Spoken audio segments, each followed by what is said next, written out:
Non, d'avoir le téléphone en main et de regarder Ouais, dedans, c'est parce que j'arrivais c'est pas pas à trouver autorisé. la musique, il est nouveau, je Qui- ne sais pas l'utiliser. Qui plus est, le kit oreillette, c'est la même chose. C'est-à-dire Ben, c'est interdit maintenant.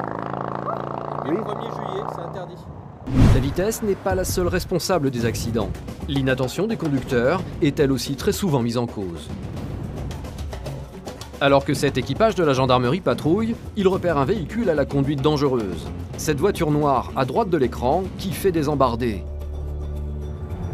Donc on a touché le jackpot là. Elle a fait un écart en roulant sur la bande d'arrêt d'urgence. Et effectivement, après, en arrivant à sa hauteur, on a vu qu'elle était au téléphone avec ses oreillettes dans les oreilles. Donc on va la contrôler au péage. Dans la voiture, une femme d'une quarantaine d'années. À peine interpellée, elle tente de se justifier et d'amadouer les forces de l'ordre. Est-ce que vous vous rendez compte, madame, quand même là? Oui, mais je vous explique, monsieur. Non, mais- Vraiment, ce qui s'est passé, c'est que j'ai pas de voiture j'ai pas de musique dans ma voiture, je suis en Bretagne.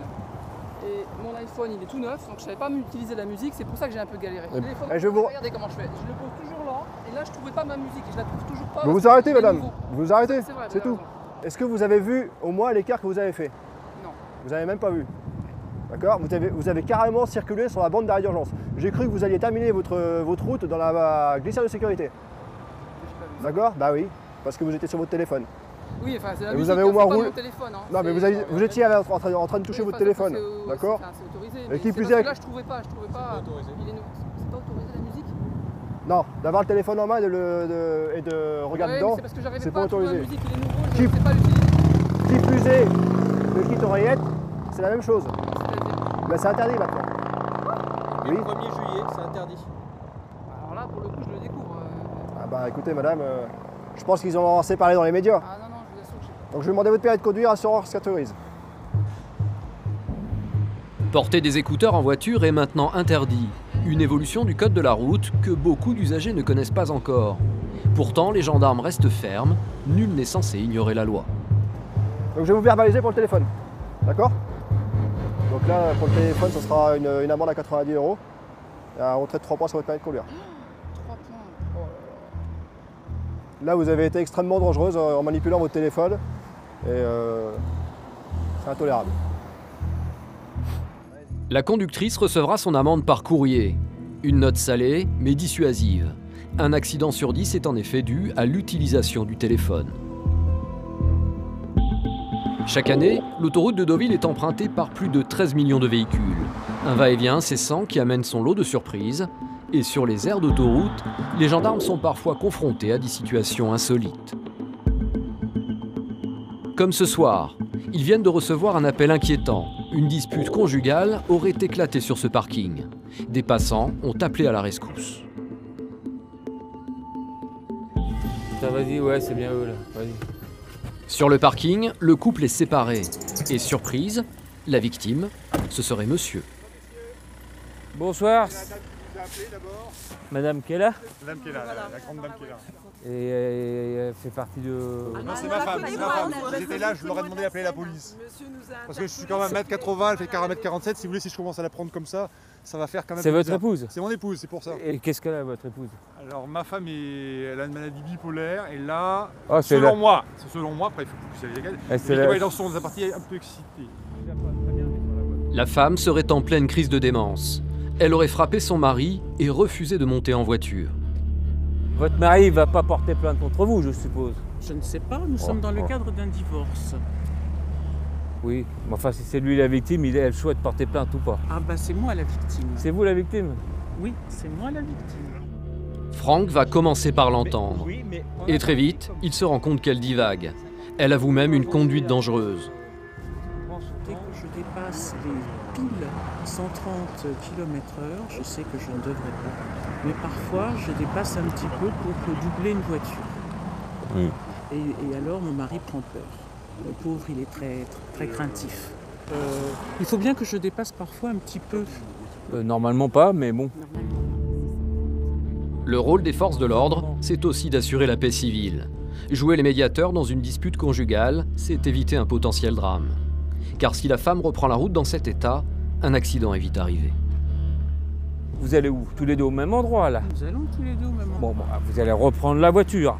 Sauf Mais que... qui devra conduire? Eh C'est pas la ben question. moi, Je vais le désigner la personne, ça va être votre mari. Et je vais vous expliquer pourquoi. Vous m'avez dit que vous ne respectez pas la vitesse, Oui. donc pour moi, il y a déjà un... En dépassement. Certes, mais il y a déjà un petit clignotant rouge qui s'allume. Il y a une certaine émotion. Finalement, à force de discussion, Franck finit par apaiser la femme. Elle accepte de remonter en voiture, à l'arrière du véhicule. Bien, au revoir messieurs. Merci de votre aide. Pas toi, Pascal. Bon, voilà. Bon. Pascal, c'est terminé. Bonne soirée. Le mari est habitué aux crises de sa femme, mais ce soir, il a été débordé et a pris peur.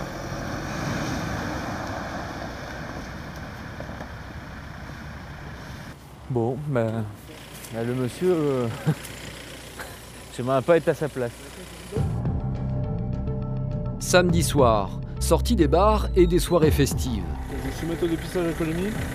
Vous soufflez dans l'embout, je vous dirai d'arrêter. Les gendarmes de l'escadron départemental de sécurité routière de Gaillon sont sur le qui-vive.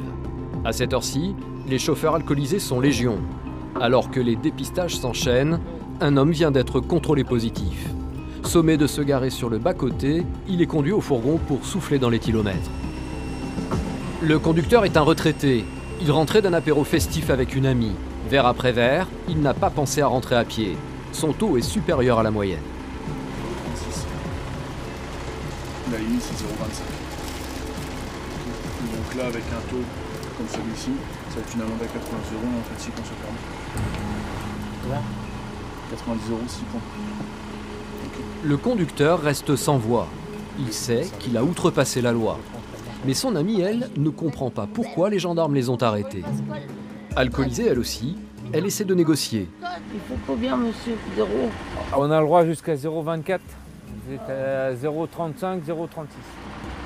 Monsieur, il n'a pas l'habitude de boire aussi, vous pourriez faire le... Si l'homme garde le silence, c'est qu'il n'en est pas à son coup d'essai. Après une recherche sur le serveur de la gendarmerie nationale, il apparaît que l'homme est un récidiviste. Son problème d'alcool est récurrent. Vous avez déjà eu un couac? Vous avez déjà eu un problème d'alcoolémie, monsieur? C'était l'anniversaire, c'était pas de ta faute non plus. Hein. Ouais, non, mais c'est jamais de sa faute. Les personnes qui boivent de l'alcool, c'est jamais de leur faute. C'est toujours de la faute de la bouteille. Autre preuve de son addiction à l'alcool, l'homme a un permis provisoire. Ça signifie qu'il a déjà été verbalisé pour une addictologie. Soit l'alcool, soit les stupéfiants. Mais en l'occurrence, c'est l'alcool. Avec cette arrestation, le retraité a scellé son destin. Il perd son permis de conduire. Et il vous reste 6 points. Là, on vous pique 6 points, monsieur. Vous allez vous retrouver avec un permis annulé. 6 moins 6, ça fait 0. Ces retraités sont très alcoolisés.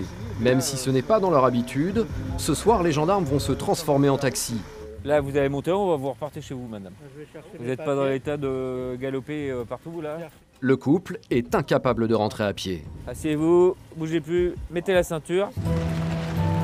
Toute la nuit, les contrôles vont s'enchaîner. Et les gendarmes ne vont pas attendre longtemps avant de croiser la route d'un nouveau client. Whisky coca. Trop bien. Je dirais 2-3 verres. Et vas-y, prenez une bonne lancée. Un homme vient d'être contrôlé positif. Dans le fourgon, il va maintenant procéder au test pour connaître sa dose exacte d'alcool dans le souffle.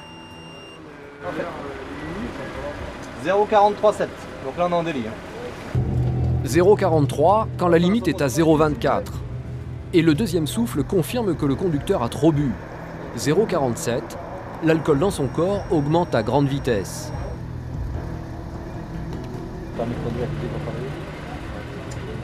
Malheureusement pour lui, la sanction des gendarmes tombe comme un coup près. Donc là la procédure, on est en délit. On retire le permis sur le champ, d'accord? Donc ce sera une convocation au tribunal. Malgré l'alcool qu'il a ingéré, l'homme prend conscience de la gravité de sa situation. Il est sous le choc, anéanti d'être redevenu un piéton. Nous, on ne peut pas vous laisser partir comme ça, quoi. Non mais je comprends bien. L'homme repart libre de ce contrôle routier. Sa voiture est-elle garée sur le bas-côté par un gendarme? Seule une personne possédant encore le permis pourra venir la chercher. Pour ce délit, il pourrait être puni de prison. Mais selon le gendarme Fabrice, la justice devrait être compréhensive. Il n'aura pas 6 mois parce que apparemment c'est la première fois qu'il se fait contrôler et c'est pas un gros taux, il est en tout début du délit. Donc je pense qu'on va partir sur 2 mois. Quoi. Plus 6 points. Plus 6 points, voilà. Plus une convocation au tribunal.